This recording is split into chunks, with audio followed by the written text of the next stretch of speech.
All right. Hello. Good morning, everybody. Happy Sunday to you. Welcome to Coffee Break. I am Spencer Campbell, aka Gila RPGs. Every week on Sunday, I sit down and I talk down, or I talk down. I talk with my I talk friend. at. I talk at. I shout at. I punch down on all of my indie friends in the indie RPG design space. Anyway, today I'm not going to do a lot of talking down. Today I'm going to be pumping up because I'm very excited. Raph is here. Raph is here to talk to us about the zone. We were talking about psychology. We're going to talk about Elden Ring probably. So let me stop talking and let Raph introduce himself. Go ahead, Raph. Yeah, I'm Raph. So I'm a designer. I design software by day and the whole UX design thing, and I'll also make TTRPGs and games.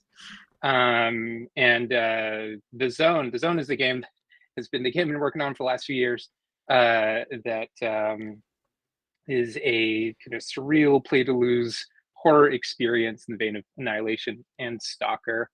That's been digital for the last year because we've all been digital, and now is about to be physical because some of us are able to be physical again. I don't know, not all of us, but it's going to be cool to have it experienceable around a table and also around a virtual table.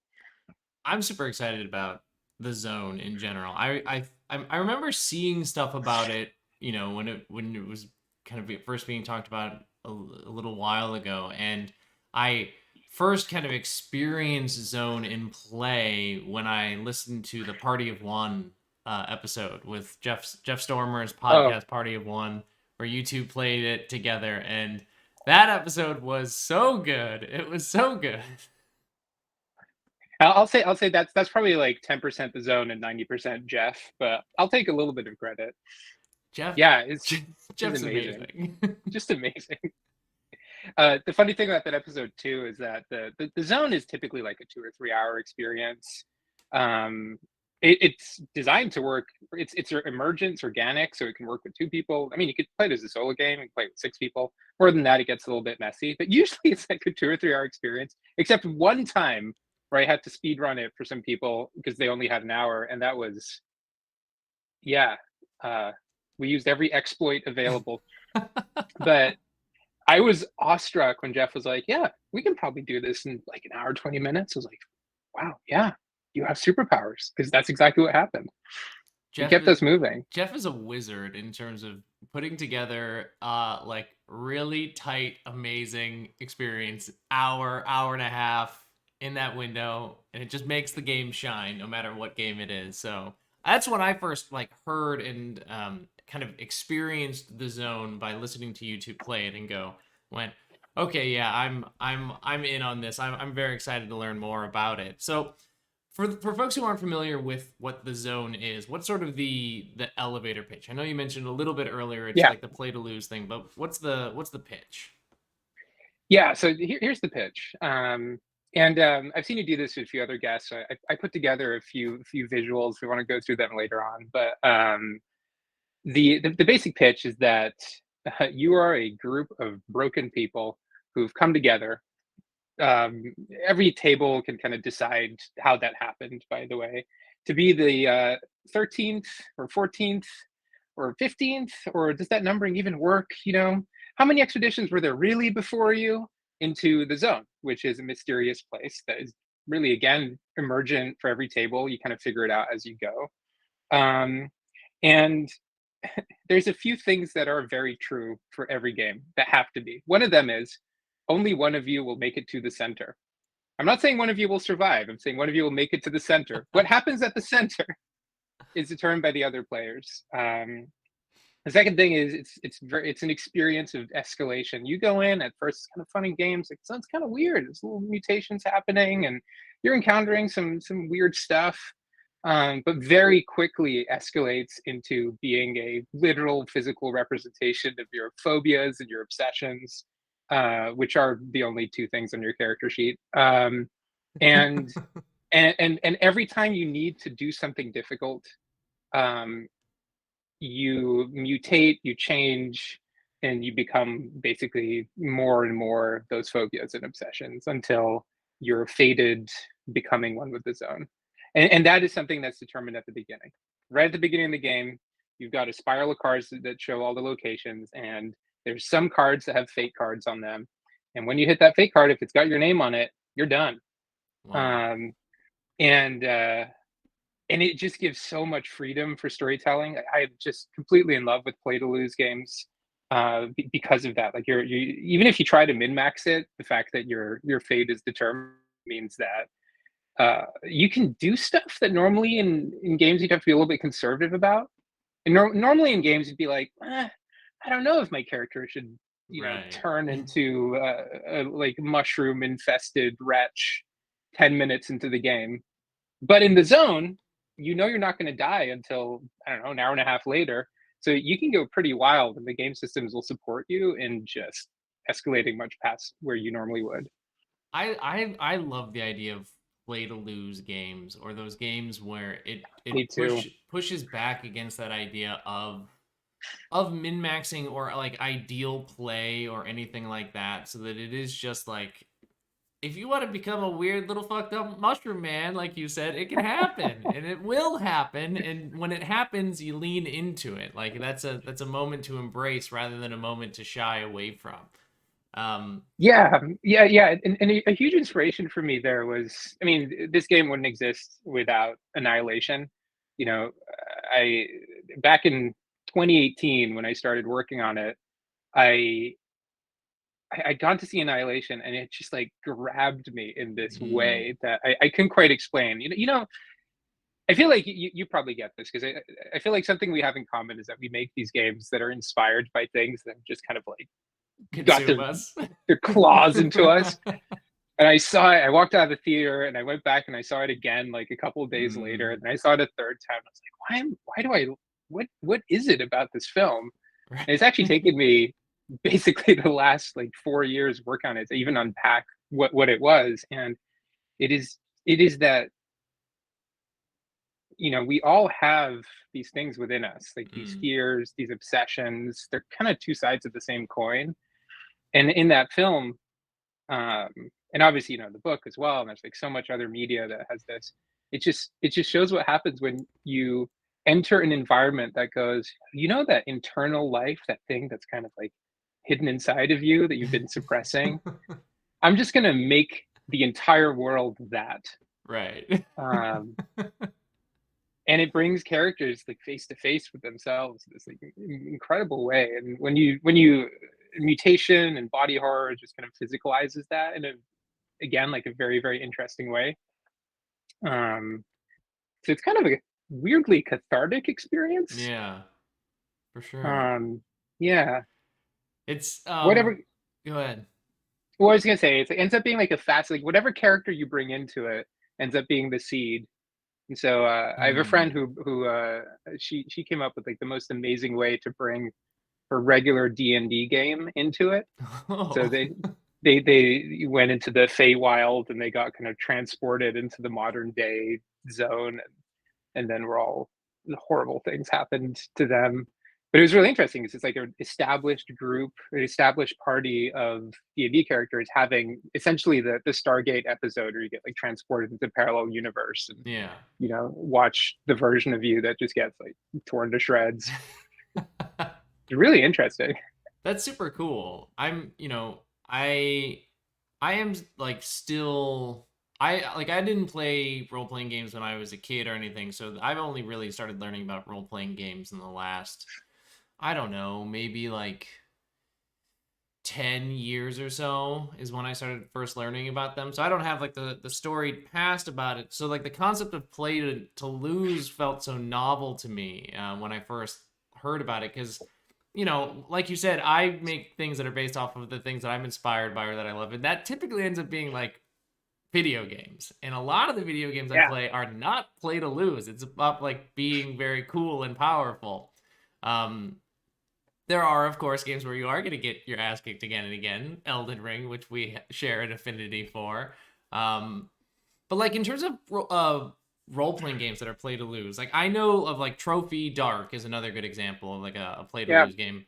Are there others that are like that you particularly like? That Sure. yeah. Yeah. And by the way, I come to the same ways as you. I only uh, about the same amount of time Mm. actually. I only really got deeply into this like 4 or 5 years ago. I'd made a couple of games, like role playing games, a little bit before, but I got into it, had a bit of a lull, and then like 4 years ago, Yeah. really heavily gotten into it. Um, and it's interesting because I got into it in a slightly oblique way. So for me, it was improv that Oh. pulled me into this world.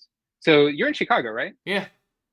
So I went to design school in Chicago, and went to the second city Yeah. class, and then next thing I knew, I was just going to classes like 6 days a week. I was absolutely obsessed with it. Heck yeah, that's And awesome. so then when I got into role playing games, the first proper role playing experience I had was actually um, when I moved to the Bay Area. Mm. I did this, like everyone is like, okay, it's a Bay Area thing, go to Burning Man. Mm. Um, I guess, fine. Guess I should do this. When in Rome, and someone had told me uh, that there's like this cool kind of almost like a open world RPG thing you can do, which is like go deliver the mail. Oh, okay. So people can like send mail to Burning Man. You can just go like pick it up and deliver it everywhere. And so that sounds kind of fun. And basically, it forces you to go all around and explore. Mm. And so I ended up delivering like a couple of letters. And the third one, I get to this camp, and there's a meeting happening. And at the end of the meeting, this guy gets up and he's like, "Hey, does anyone want to play a role playing game?" Like, okay, they can come on Friday at noon to my air conditioned trailer. And I'm like sweating and just Ah. beating down myself. I was like, that sounds kind of nice. So I went out to him afterwards. I was like, "Hey, I'm not in your camp, but would it be cool if I came and joined this game?" He was like, "Can you be here at noon on Friday, which is like 3 days from now, in a place where time basically doesn't exist?" I was like, "Yes." So 3 days later, I'm in this air conditioned trailer, and he pulls out Archipelago, Mm. which it's not exactly Play to Lose, but it does feel like it's from just like a different. A lot of the zone owes its existence, like the yes and cards, like some of the structure like comes from Archipelago. It's like a different like genetic lineage of RPGs Yeah. from my perspective. Because at the beginning it's like a heroic fantasy kind of tale where everyone has a fate at the beginning. You just have your fate card, and I can't remember exactly what they would say, but they'd have fates like you fight your fears and become Mm. the ruler, or something tragic, and that's where you're going to end up. Um, and so you're not really playing to lose, but you are playing to kind of escalate and get there. Yeah. And every scene you do, you know that that's going to be your fate. So if you say, and yeah, my character has his legs cut off in a mining accident, then that's still going to work out in interesting ways. Right. And so the game like encourages this kind of very strong like seesawing of the story. It's very kind of Princess Bride almost. Yeah. And then there's other play to lose games like Lovecraft-esque is kind of play to lose. Mm. That's you got this kind of escalating at the end of every turn. Everyone just tries to figure out. There's this thing called jumping to conclusions, where everyone gives their theory for what the like Lovecraftian nightmare is that we're all in, and it goes very poorly for everyone. Um, but I will say, like, my biggest inspiration is actually not RPGs; it was LARPs. A Oh, lot of okay. a lot of my entry into the space was from again, a huge credit to like the entire works of Jason Morningstar, like every Mm. LARP he's done. Um, Not just in terms of style, but like the way he does instructional design is massive inspiration to me. And so he has a bunch of these LARPs that are just like um, the first LARP that I played was called what was it called? Welcome Guests, Okay. and it's a dinner party LARP where you and your friend just were traveling, and you're traveling with this other friend and had a fight, and they kind of just like left you and they took the car, and so you're just kind of stuck. and the game takes place wherever you actually are playing. So you were stuck, you're just like wandering around, you don't have a place to sleep. And while you were at the mall or the market or something, this family saw that you were kind of out of sorts. They approached you and they're like, "Oh, hey, to start up a conversation." And you're like, "Oh, yeah, we're kind of stuck." And they're like, "Oh, why don't you come over? Come over for dinner. If you need a place to stay, come over and then figure it out tomorrow." And you go for dinner, and it turns out the family are cannibals. Waiting for it. And it's a game for 6 players, and you've got like the two guests. You've got so everyone has very specific roles. You've got like the old dad, the old man. Hmm. It's kind of a more traditional cannibal, and you've got the Traditional next generation. cannibal. He's got the strong cannibal values, and you got the next generation, and then you got like the two kids, and then there's the daughter, and the daughter has to like marry someone into the family, and so as a family, you just play very organically, almost like you're Hmm. improvising. You're constantly just like going to the kitchen, and being like, "So, do we think he might be a good fit for the daughter? Do we eat him, or do we try and induct him into the family, or do we, prepare him for, Thanksgiving?" And so by the end of the game, like usually one or both people have been eaten, uh, and it's just delightful because it's absolutely play to lose. There's no way you can min max that Right. unless That you're trying to sounds min max like the awesome. amount of human you want to eat. That sounds like so much fun. That It really is. I Massive plug to that game. I would love to try doing something like that. It's funny that you mentioned like the your origins being in like in improv, or improv being a thing that helps get help got you into role playing, because it's similar for me, not because I did improv, but because my brother is a comedian in Chicago. Mm. So he performs at Second City. And he went through the classes, and he had a number of friends who were in classes, and they were some of my first people that I played role playing games with. Oh yeah. And I was the GM, and I have a table full of the sharpest, best trained improv comedians at the table, and it's amazing to play with a group like that, because no matter what you think or expect, none of that will ever happen. And it became extremely like foundational in terms of my approach of like, yeah, I just don't prep anymore, and I don't think we need to really worry about prep or anything, because I trust the table. And maybe I was certainly lucky to have that type of table there to train me in that sort of thing. But yeah, improv had a huge impact on me getting interested in the scene, and me getting interested in how I design things, because of my brother and his Second City friends, who are just like unbelievably sharp and fun to play Oh man, we could talk about this for hours. with. I'm kind of so I think there's this really interesting thing about um, improv. Really puts a lot of responsibility on people to have good play, good social norms, Hmm. essentially. Yes and is obviously the one that everyone knows, but you really get drilled on these yes and these deeper things, like, well, you're listening and you have to Right. constantly be listening, and you're going to build on the other person's work. You're both, you're collaborating on this world. So I think what's really interesting about it is, like, I was never the best improviser. I was nowhere near as sharp as some of the others. There's just amazing skill, but even if you're not super sharp, just the fact that you enter this like super psychologically safe Mm. place where everyone, where you know that everyone is going to listen to you and build on what you've got, um, it means that you don't have to come up with anything like particularly amazing, and every single person can come up with something that's like, but then it would add up to something incredible because it's just like building block by building block. Right. I love it when a game just supports that kind of play.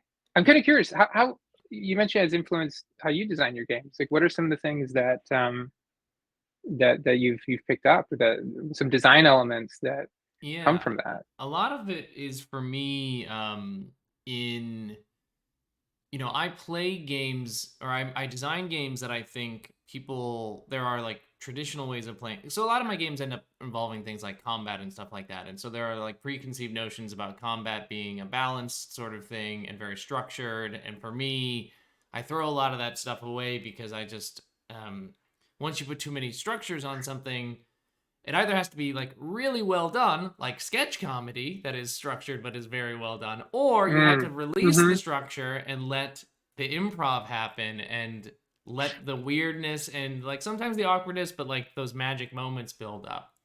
The other big thing for me is this is how I just GM now, and I encourage it in it's started to make its way into some of my designs, is the idea of like virtually no prep for GM or minimal prep, and facilitating the session via questions. So asking and listening to the answers of those questions to feed the session and what it's going to be. It's why I like things like bonds so much. Like I talk about bonds as like my favorite bit of RPG tech, because you are feeding the Yes. GM, here's just a small thing that I want to see happen, and like so any tech that's involved where we are layering things on top of each other to build a wider thing is amazing.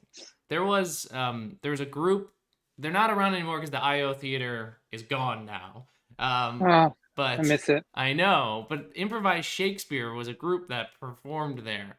And Wait, Improv Shakespeare is gone? well, the IO theater is gone where they performed. But I know I mean, that troupe also performed at other Uh, places around the country. So I haven't checked to see if they're still doing stuff. you But know, Spencer, I used to go see them every Friday. I go see both of their shows. I go amazing, one show, right? stay for the second show. Then they come Amazing. once a year. They come for Sketch Fest in San Francisco, and I'd be like, "All right, everyone, this is nothing else is as important as going to." They are maybe the best thing ever.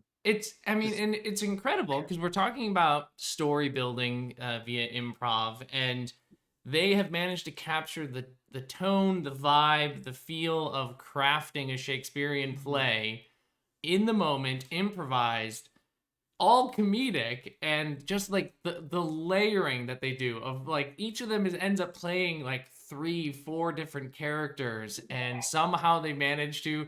Usually at the end, it's a mad dash to tie up all the plot lines and it becomes very funny, but it's just like, wow, that is like peak storytelling as a group. Like, an incredible experience, and yeah, anybody who's ever gone and seen it has walked away going, ah, that is the best. That is the best comedy you can see. Um, so it's watching stuff marvelous. like that, watching my brother do improv, playing with improvisers, and seeing like if we're listening to each other, if we are doing these small bits, right? So it's not, and nobody has the spotlight for very long. It's about moving that spotlight around. It's about adding and layering things together. That's the stuff that's interesting to me. It informs a bit of my design, but it definitely informs how I run sessions. Just because that has been so satisfying to play in that space. That's beautiful. Improv has a concept of gifts, and where you when you're saying something or starting a song or introducing a scene where you're doing it with the mentality of giving a gift to the other person. Yeah. And Improv Shakespeare is actually a really interesting one to think about because they work unbelievably hard to do what they're doing. Like they will drill um for example, like they might spend a whole week just being like, all right, we're just gonna go and we're gonna learn every piece of like 16th century clothing that existed back then. We're gonna drill it, we're gonna understand like exactly how it was worn and the fashion. And then you go see them on Friday, and I vividly remember this because it had been such a detailed performance, but their whole show was about one particular style of cod piece, Okay. um, which uh, which they went to like the nth degree on because they knew that everyone else also knew that, and so they could take the show into these places because they were like, okay, cool, like I know that this person I'm talking to has the same body of knowledge that I have. Right. Yeah. Um, My brother got to perform for them for a little bit, and so I got to hear like the behind the scenes stuff, and just like the amount wow, of exactly like you said, the amount of work that goes yeah, into prepping for it, and like there's an intermission halfway through, and they come together and they're like, okay, we need to review the plot points, we need to remember who is because this is an hour and a half long story essentially that we're Yes. crafting, and we're all playing 3 or 4 characters. Who are you again, and what does your character want? And they have to do that as fast as they can in the intermission and get right back to it. It's awesome. I love I it's been, like I said, very inspirational for me in terms of how I design things. So it's just cool seeing another person who has also seen that, or like had that experience be a part of their role playing lineage or origin story. I mean, it's shaped everything I do. I think I want to draw a connection here too, because I actually think something that I think something we I'm gonna you tell me if you think this is true, but I think there's something we have in common, um, which is you're trying to simulate to kind of recreate these experiences from games like Destiny and now and we still have to talk about Elden Ring. But as you mentioned, like yeah, I have the Lumen SRD like half open all the time. It's a huge inspiration for me in terms of like instructional design and the principles inside of it around.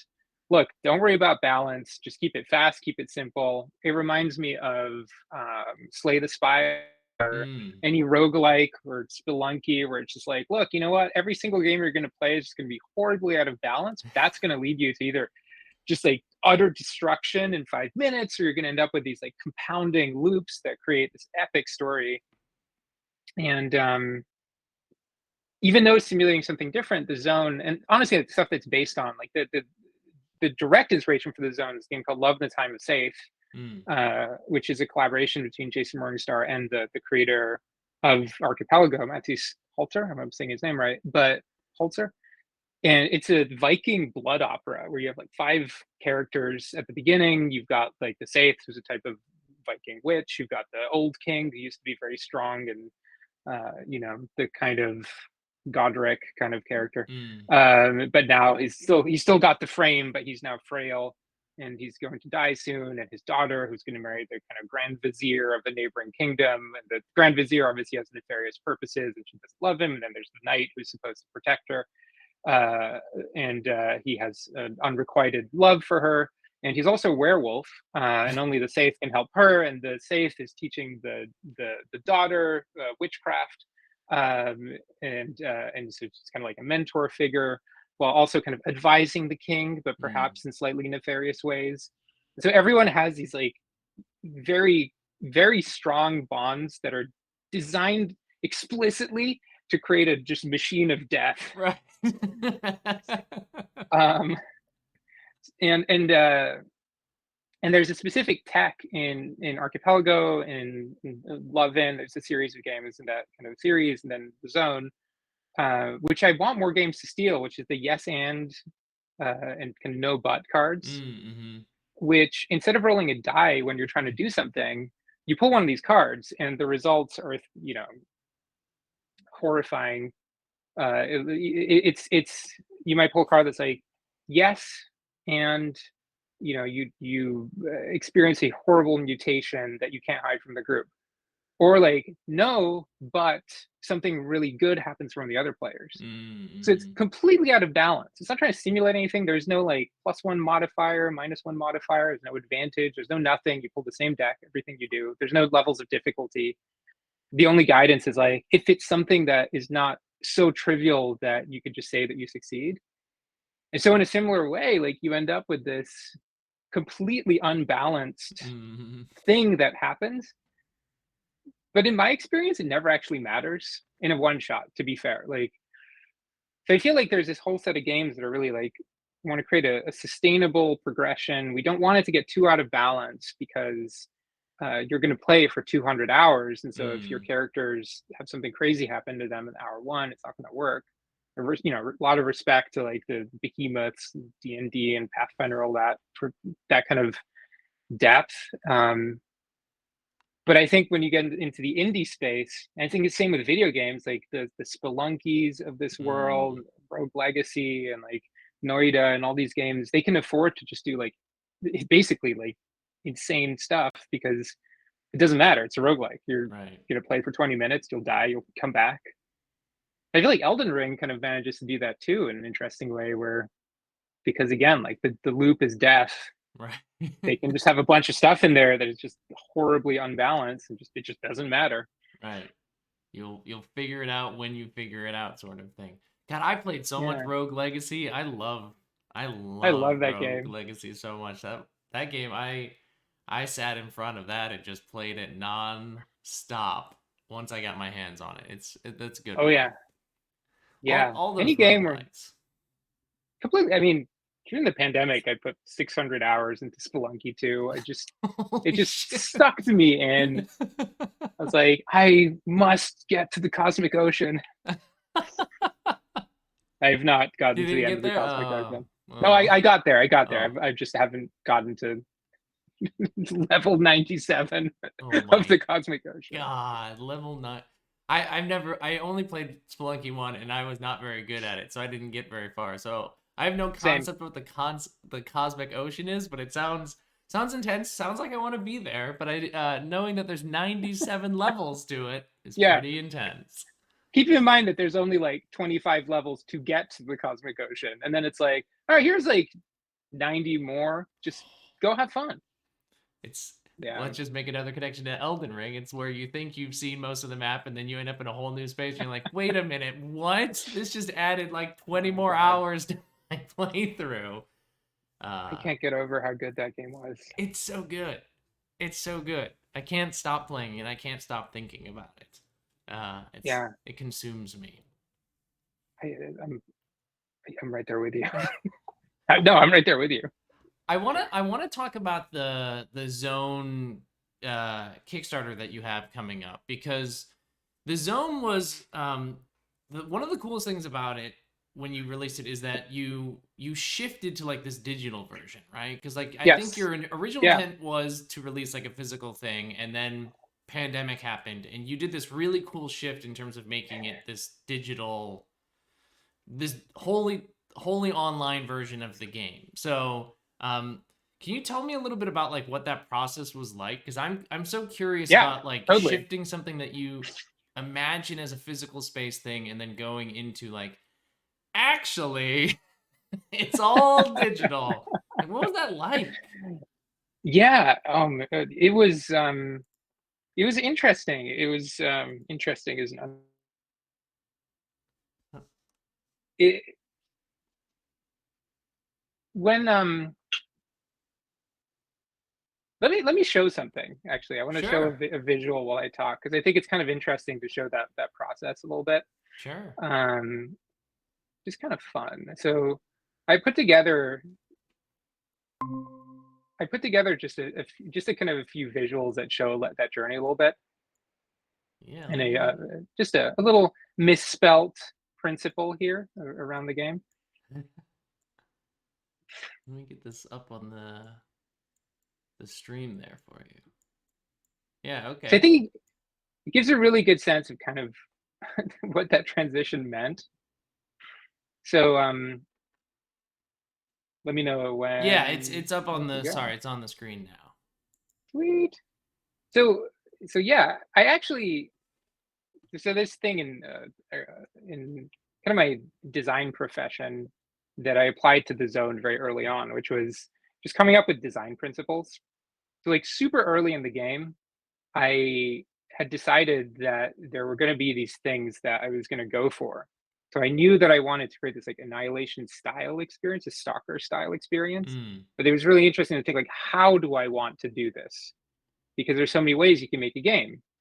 Um, and there are three principles that I realized I really cared about very early on. The first one was just this idea of atmosphere. yeah. So you know that feeling. I saw Dead Poet Society for the first time on Friday, and then I cried all of yesterday. Um, but that feeling of just like you're in this cave or you're like around the campfire, it's kind of Mm. atmospheric with your friends, like nobody can hear you. You could be like as loud and weird as you want. Uh, Huge inspiration here, I will say, is also um, just the beautiful play with lighting of classic horror film Pitch Black. I absolutely love that movie so much. Definitely one of Vin Diesel's best works. Just incredible. The way that movie plays with light, incredible. and then there was a second principle, which was accessibility, which was just I had gotten really used to in LARP. There's this thing, and this is when I say I was praising like Jason Morningstar's instructional design. Like in a lot of these games, when you start playing, uh, you have all the rules and you just read them together. So maybe Mm, the person who's running the game has like done a quick read through, and obviously if there's anything they have to prep, they would have printed some stuff out or whatever. But like the dominant way that the what they're called like chamber LARPs. So obviously there's like the huge LARPs, like everyone goes to like a wizard school for 3 days and does right. weeks of prep. But there's these chamber LARPs like Welcome Guests, the one I was mentioning earlier, where you've got the rules printed out and you just pass them around the table and you read them together. And and so you really can just kind of play it out of the box. And I was like, man, what would it be like to have an RPG where you can just start playing it. You get Right. the box, you open the box, your friends are already there, you know, you got some pizza or whatever, and you just start playing it.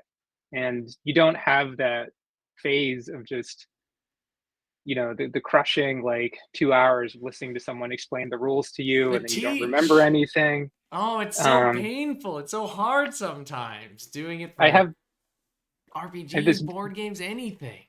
I have this book next to me at all times, just around instructional design. Like I'm obsessed with this stuff Yeah. as a designer, because like as a designer, like in my day to day life, uh, I I'm constantly running up against the concept of cognitive load, and it's just if something I design exceeds someone's cognitive load, they're just not going to do it. Right. And so the entire game is just trying to be underneath whatever the cognitive load of the table is, without without giving myself the kind of benefit of, oh, I'm just going to ask the person to study this for 2 weeks before the session or three Mm. hours before the session.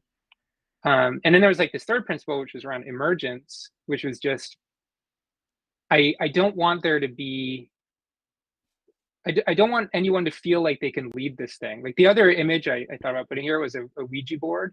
Mm. That feeling of just, wait, something weird is happening, and I don't know who's in control, and Mm. you know, this is interesting. So no one in the, you know, when I learn a new programming language, the first thing I always do is I code the Boyd's algorithm, which makes little birds flock, because I'm that kind of nerd. So I'm obsessed with this concept, like this concept of just like, how do you have like something where small patterns lead to something bigger? Right. So all of this was just very much like right at the beginning of the game. Like I hadn't articulated them quite like this, but this is what I realized I was going for. And so just to give a taste of, this was the first playtest Mm. where my buddy Nick Punt, um, who's actually writing something for the game, which I'm really excited about. He had the absolutely brilliant idea of, it was like 6 o'clock when we were playing, and he checked the sunset time, and he was like, "Okay, let's get flashlights." And so as we play and it gets darker, we'll be forced to use the flashlights more and more. Oh, And so good. there was this whole map making component in the first game that's literally just stolen from Archipelago. Where we like draw the map together, and it was kind of cool. It ended up just kind of literally not fitting on the table, so it kind of slowly fell off. But like that sense of atmosphere was immediately, I was like, this is great. This Mm. is really cool. Um, and so I developed there the next few months, and this is like, to answer your question very directly, like the thing that was tough was that playtesting process was, I had a very specific way that I was running it. Wasn't just playtesting the game, but I was obsessively playtesting the instructions of the game. Mm. So it was all about that first 30 minutes. I was like, okay, I have a script, and I'm gonna play test like exactly how am I introducing the concepts of the game, and then carefully looking like, okay, an hour later, if someone doesn't understand a concept, I would realize that would be because I'd ordered those two concepts and like, you know, one before the other in the introduction. And if I flip that order, then an hour later, someone might remember that concept, which was really interesting, because it just makes you realize, for example, like the core one there was, do you teach the mechanics before character creation or Right. afterwards? If you teach it before character creation, people don't remember it Mm. and it feels abstract. but they're more informed in how they create their characters. Right. But if you teach it after character creation, people are slightly more confused when they create their characters. But then when you are teaching the mechanics, they're like, okay, I'm imagining that happening to, like, This my is writer, my yeah. tortured writer. Oh, that makes sense. And they're more invested in it. Truly the hardest chicken and the egg scenario that So still people hard. talk about all the time. Which one do you put first? There is no correct answer. Right. So I started experimenting with more ways of doing atmospheres, like LED light strip. It was, Mm. I love this picture because it's kind of this, it shows just the, just how much you can transform this convention center room. This is Metatopia. Oh, This is nice. Big Bad Con. Just a little bit of atmosphere transforms it. But then I realized, okay, here's another constraint. Everything has to be legible in the dark. Mm. So literally every card needs to have big text, big contrast. Um, Here's another one, just playing with candles, which also works great. Shout out to 10 Candles that I hadn't played at this point. 10 Candles does everything I'm doing better than I'm doing it. Go play 10 Candles. Um, but yeah, it's that kind of vibe again, like digital candles. And then I think the true form of the game is played with glow sticks. I Mm. mean, it's wild when you do it that way. And that's where I also got this other ritual where I realized, okay, I've got this like UX problem of I need people to read the rules and pass it around, but it's hard to read in the dark. Right. So I came up with this ritual that you read the rules with the lights on. And then when you get to the end of the rules and you get to this, you have this page in the rules that are like, just they're like this. It's like, hey, take a bio break, enter the zone, and at that moment in the rules, you you finish them, you take a second, you turn the lights off, you sit in the dark until it gets a little bit uncomfortable, and Mm. then you crack your glow sticks. And so Nice. everyone just like suddenly gets like slowly lit up. It's super creepy and it's amazing. Oh my god, Um, that's so cool. yeah, that just just the experience it creates is just really awesome.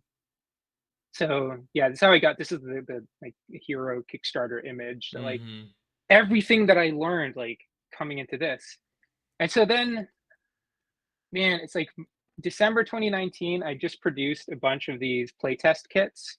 I had 5 playtest kits. I've done it. I've done a bunch of playtesting in person. I sent some previous versions to some folks. I was like, okay, I'm gonna send out the playtest kits. March 2020, I'll get the Kickstarter going. It'll be great. I've never done a Kickstarter before too, so um, I'm also learning now just how much stuff there's to do. My Oh God, yeah. but anyway, and then obviously we all know what happened, and I got to March and I was like, man, I can't do this playtesting. My whole motivation comes from playtesting. Mm. If I can't playtest, then I don't know how I can design if I can't playtest. Like my whole design process relies on being able to watch people play it and react to that, Mm. and because I'm trying to be a good UX designer, I guess, like I'm trying to make sure that it all works with every step. And so it kind of broke me a little bit, and I spent a few months just being like, man, I guess I'm just going to wait. How long could this pandemic possibly last? um and and around the summer, I was talking with my friend, Randy Lubin, who Mm. Mhm. obviously we're talking about this stuff a lot. And I just decided, you know what, like I need something to do. um I I know enough JavaScript and like web tech, like I don't know, maybe I'll have a go. And I started just kind of working on some prototypes basically, and it was really interesting. Gee, I didn't let me see if I can find this one. It's actually kind of fun to talk about, so I can find it really quick so I don't spend too much time. um yeah, I could show one of the one of the early prototypes if I can find it in time. But basically, the first thing that I did was I um, I just kind of made a table that replicated the game table. Mm. And the reason I was doing this too, Spencer, is actually pretty important. I had done playtests in Tabletopia, so Okay. I tried it, on in like a virtual table, and that had been pretty good, I would say. Like it worked, but it had this fatal flaw, which I then exactly replicated in the version that I built. Like I literally exactly replicated that flaw. I spent months replicating that specific behavior, which was the thing that I was trying to avoid. And the flaw is that the table and the cards, the first thing you would do when you build a digital version is you go, all right, I'm gonna make a thing where you can pick up cards and move them around and flip Right. them and that kind of stuff. But that is exactly the part that will break the game. So, in a very literal sense, cards are a way of bringing together a certain set of mechanics and like helping people to structure the game. But once the cards are on the table and in your hand, if someone just like grabs a card from the table and like moves it from like one corner to the other, you just broke the game, Right. right? And so, like, the number one thing that virtual tabletops focus on is giving you all the tools that you need to break your game as you are playing it, to be able to move everything in a free form way, put it everywhere. Right. So I built this first version and I tried to play test it, and everyone immediately broke the game. And I was like, man, I need to like take a step back.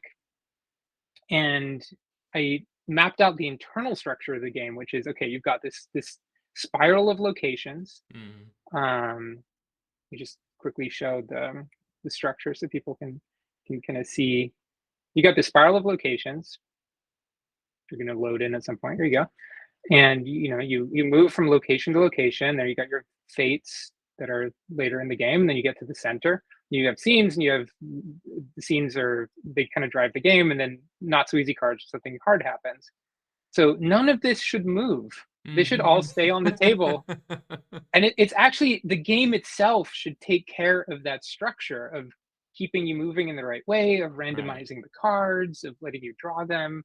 So I rebuilt the whole thing, and I could have ditched the whole cards, but then I decided that I wanted to have this constraint that eventually the physical version would come out, and I would want someone to be able to just play the digital version and already know how to play Right. the physical one. So it's really important to me that the digital one would be kind of a tutorial for the physical one.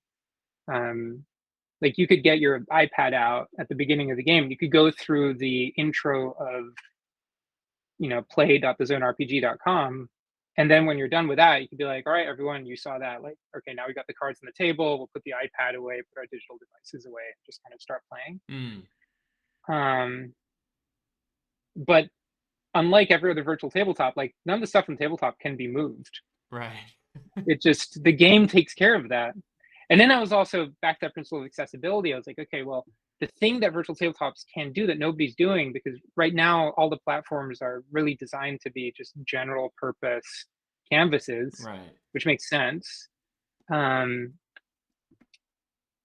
is to have that same kind of tutorializing that Elden Ring doesn't have, but that Mm. most games try to do, where they're kind of holding your hand, they're structuring the experience so that giving you the bite-sized bit of information. They know exactly where you are, so they can be like, cool, you're here. I'm going to teach you this one concept, and we've play tested the hell out of it. Hundreds of people have come through. We know that this is the right time to teach you this Mhm. concept, and that takes the load off the facilitator to have to know that. Um, and so all of that, man, like I built a whole version of it that was basically didn't work.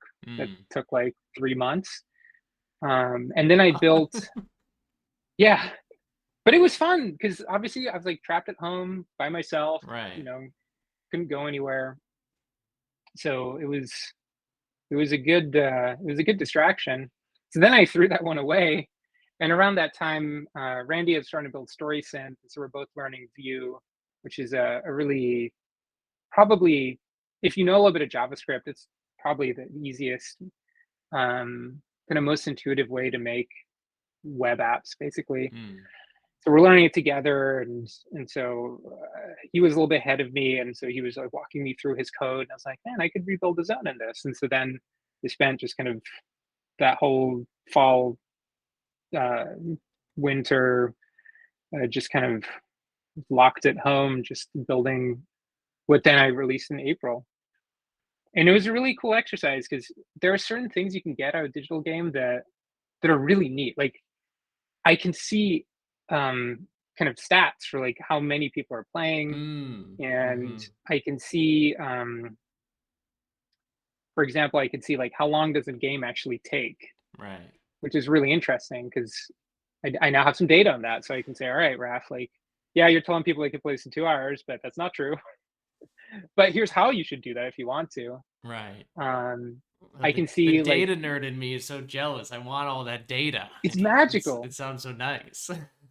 And here's the thing, like I think ethical data collection is really important. Like I'm not collecting any of, I don't know who's playing, I don't know the people's names, I don't know Mm. any of that stuff. I don't care about that stuff. um I just have like the anonymized, like, Right. here's how the game went.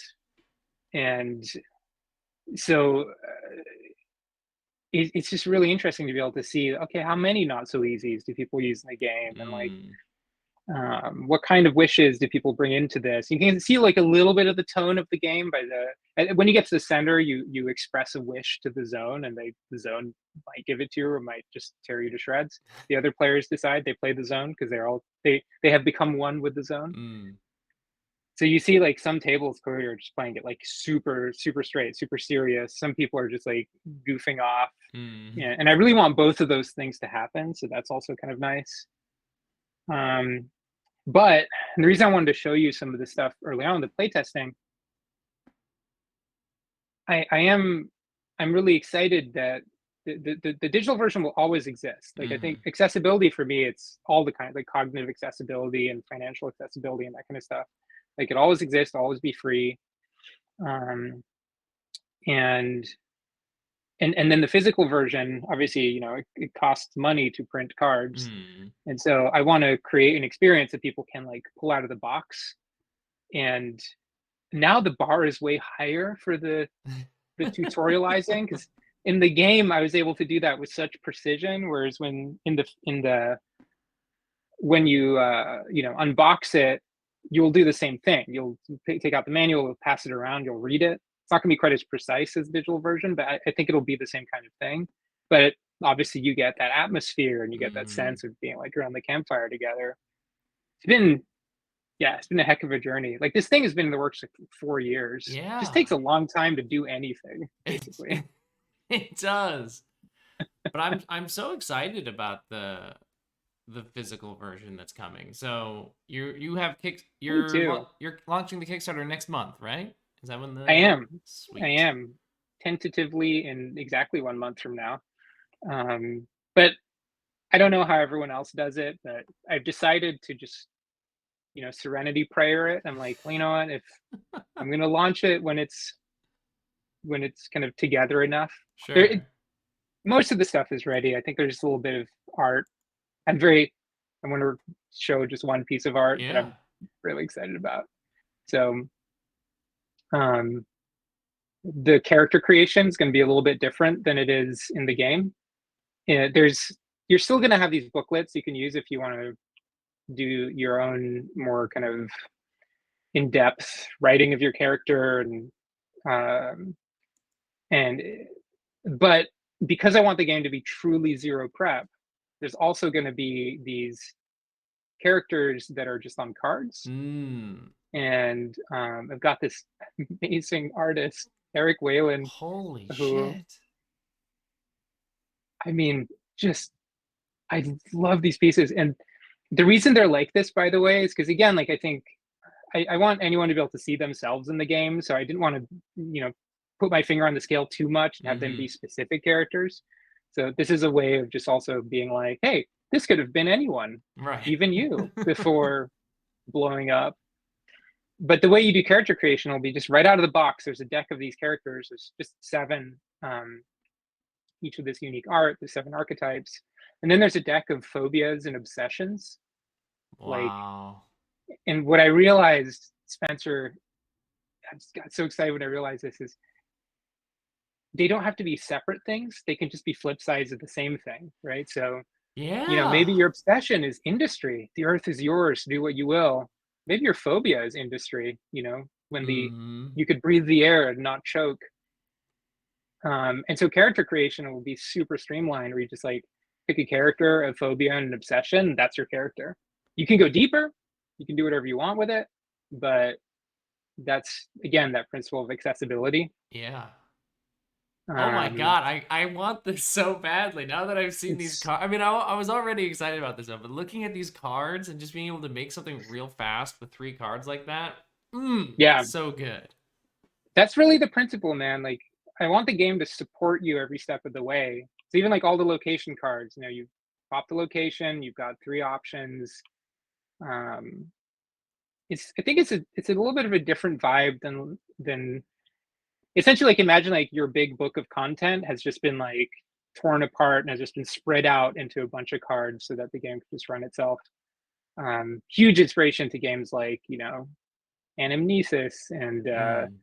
For the Queen, and like all the games that are also, everyone, if you're listening, go get Spindle Wheel. Oh I'm yeah. so excited about Spindle Wheel. Like I love the idea of a game just really supporting you, just card by card, like kind of like yes anding. The game's yes anding with you instead of you having to like come up with everything. Yeah. Yeah, Dang, this yeah, there stuff you looks go. great. It looks so good. I can't wait for this Kickstarter. So it drops next month then. Yeah, but you can go to kickstart.thezonrpg.com and follow it. The sample page is up. Nice. Um, you should write that on the screen somewhere. Just gonna I'll make write sure it. that those links are all over the place for all the stuff that Kickstart.thezonrpg.com. nice. Yeah, definitely go follow that right now because I want this to have an explosive day one. I want to get this in my hands. It looks so good. It looks so good. And this feels like so I teach a psych of role playing games class, like a workshop. So it's just a weekend long course, a single credit course, and I like So, it's so much fun. It's a blast to I teach. so want to audit that class. I just One dying to.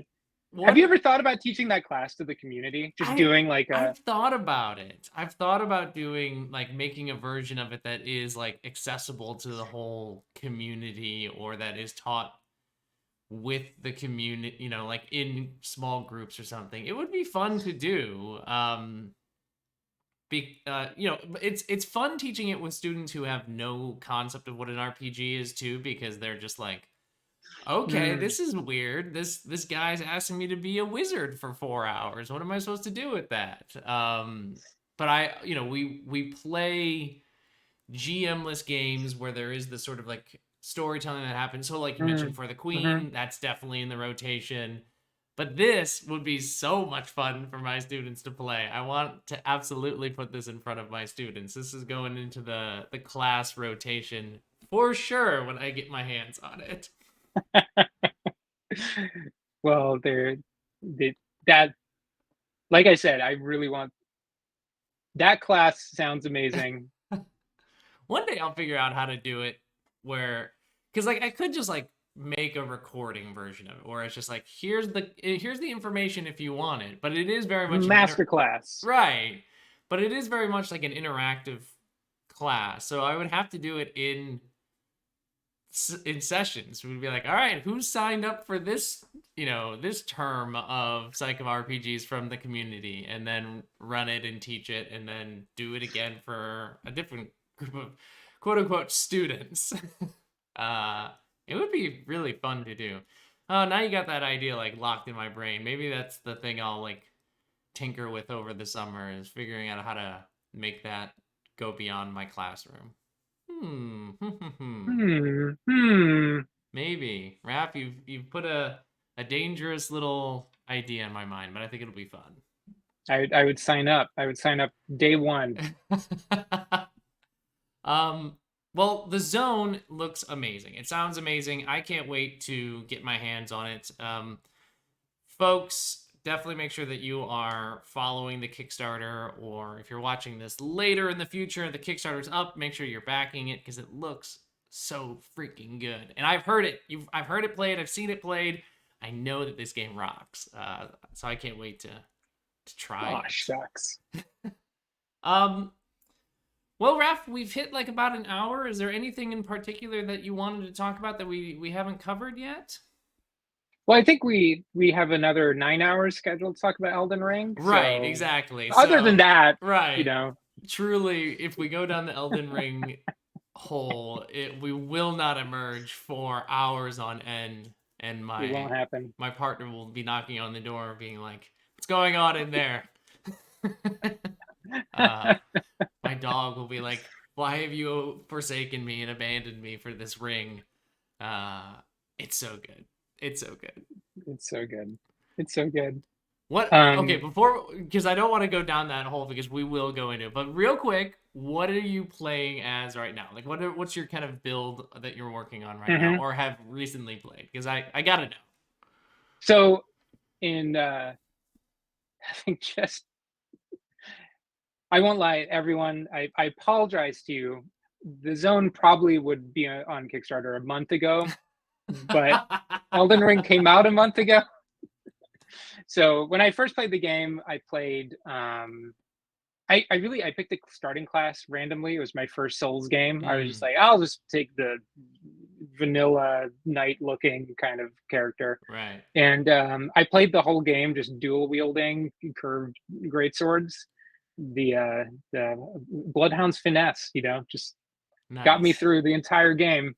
And then I played through the game again as like a spell sword Mm, with mm-hmm. a fancy staff and a lot of magic, and then this kind of dark moon great sword that has this wonderful power where it'll just light up and then just send an arc of energy that kills enemies and quite far away from you. It's so yeah, and I would say the first one was very much I just go berserk, run in, die a lot. Then Right. I would just summon my help, and then just the two of us would run in and go berserk. I My brother is a genius at this game and is Mm, like fully playing it, just kind of very carefully, like learning all the patterns, parrying, mm. soloing everyone, and I'm just button mashing my way through it. And so yeah, that was a lot of fun. Then the second time around is just stand back and just shoot spells, and Right. that's actually kind of cathartic as well. I like that the game gave me that. I Yeah, appreciated it. that is nice that you have that option. That's Yeah. What sweet. about you? First time I played through, I didn't play the Dark Souls games, because Me neither. I didn't Yeah. like the slow moving like sword and board sort of thing. But I played Bloodborne, which I Mm, love. I love Bloodborne. It's one of my favorite games, and Bloodborne is a fast game. It encourages you to be aggressive because if you get hit, you go attack the enemy that hit you and you can recover some of the health that you lost. So it's about yes. keep going, like do not play slow, fight, fight, fight. Um, so I wanted something that was like that. So I started off with the sword and board just to get a sense of what the game was like. And then the second I learned about bleed builds, I was like, that's what I want to do. I want to have the weapons that bleed them to death. And I went with a wicked bleed build for my first run through. And now I'm doing like a faith-based incantations focus, kind of exactly like you, where it's like I was going in and I'm all aggro on my swords and stuff, and now it's like stand back and cast weird prayers and see if it works. Yeah. And it's a very different experience, but it's very fun. So You doing the dragon cult incantations or not so much? I just started, so I'm just I for my All second right. playthrough with it. So I was doing the new game plus thing for a little while, where I would go into new game plus, and I was just really overpowered. Like that was the problem. Is like Yes. I was just like in the beginning, it was virtually no challenge because you're just like, okay, I have access to almost all the weapons, almost all the spells. I'm gonna be fine against anything. Um, so it was fun because I was like, wow, I have all the incantations. I'm casting all the crazy shouts and the lightnings and everything. And then I was like, yeah, but I'm also unstoppable, which is fun, but not entirely the point of the Yeah. game. So I recently just said I'm going to make a fresh character, and just try it again with a fresh character. So that's what I've done. So I'm back at the beginning. Like I don't have any of my stuff from before, and it's cool being back in that mode of like, oh, this is actually hard. I forgot that this game this game can be hard, especially in the beginning. As I'm like, I have no armor. I'm running around with my little sword and I'm throwing fireball as best I can, and it's super fun. So That's super fun. that's I might do that. it's cool. Like, I mean, it is no doubt super fun to have all the stuff and be like, yeah, I'm gonna max out another weapon and try this build out and be amazing. It's, I mean, going around and just wrecking fools with that is very fun. But then, like, I'm not interested in like the PvP stuff, so I'm not interested in like coming up with builds that like, and then like my gameplay in the future isn't going to be about going and invading people. My gameplay is just going to be keep playing this game, and I think I'll maintain my interest in it if I am truly kind of doing that starting from scratch thing where it's like, okay, Yeah. try it again, but with this idea, like this concept of a build in mind. Can you pull this off without any of your stuff? It's cool. So You've uh, inspired me there. Instead of doing my new game plus plus, I feel right, like new game the blast in new game plus was when I first played the game. People haven't played it yet. The game starts you off. By the way, the game starts you off, and you're in this cave. Well, you start off, then you get killed. That's how you're supposed to progress, right, which was surprising to me, having never played any of these games before. But right, now I realize it's just a standard pattern. Then you get dropped in this cave, and there's weird, scary looking dude on a chair who's like, jump into this pit. right, I'm like, and there's a nice door that leaves the cave. I was like, I'm not going to jump into that pit. right. So I leave. Of course, the pit is where the entire game tutorial is. Exactly. And then you walk out of the, then you walk out of this door. You go up this elevator, and then you like see this beautiful open world. And there's this enemy just right outside that door who's on this giant golden knight on an enormous horse. And I'm like, okay, cool. I guess that's the first enemy I'm supposed to fight. Then I spent the first hour of my experience in Elden Ring being like, why is this so hard? Just this guy, you This hit him and can't his be health it. bar decreases by 2 on-screen pixels. Like, how am I going to do this? And then someone was like, oh, you just, the game is trying to teach you that you don't need to fight every enemy. I was like, Mm, oh, okay, cool. I'm going to keep going. So then, 100 hours later, I get to New Game Plus, and I've got my like double plus 10 great swords and the right. best armor in the game. And I'm like, you, I you, remember you. revenge is sweet. It feels very good going back and just annihilating that enemy and Damn you, moving. Tree Sentinel. Right. Uh well, All right. Elden Ring is awesome too, so go play Elden Ring if you haven't played it. But more importantly, make sure that you are checking out the Zone. And Raph, what are I know we've got the link up on the screen, but like, where can people find you or the Zone if they're listening in and they just want to like type some stuff in real quick? The best thing is go to thezonerpg.com. It's got links to everything. It's got links like other games I've made. You can find all my social media stuff there. And then yeah, I'm Raph D'Amico on Twitter. Come say hi. Um, Heck yeah, that's awesome. Um, well, everybody, thank you so much for watching or listening to Coffee Break. This has been a blast. I mean, just I have this image still up on the screen of the deck with the glow sticks and everything, and I cannot wait to throw myself into the zone and die and mutate and all the other weird things that will happen to me. So do make sure you keep an eye out for that. Next week, we'll be back. I'm hanging out with another local Chicago designer, Logan Dean. I'm very excited to sit down with Logan. You may know him from making The Company. So we'll be hanging out. I don't know, probably talking about our favorite Chicago stuff, and then maybe weird corporate horror games on top of that. So have a wonderful rest of your Sunday, everybody. Great morning, afternoon, evening, wherever it is you are, and we'll see you next week. Thanks for Bye. having me on, Spencer. Of course. Bye, everybody.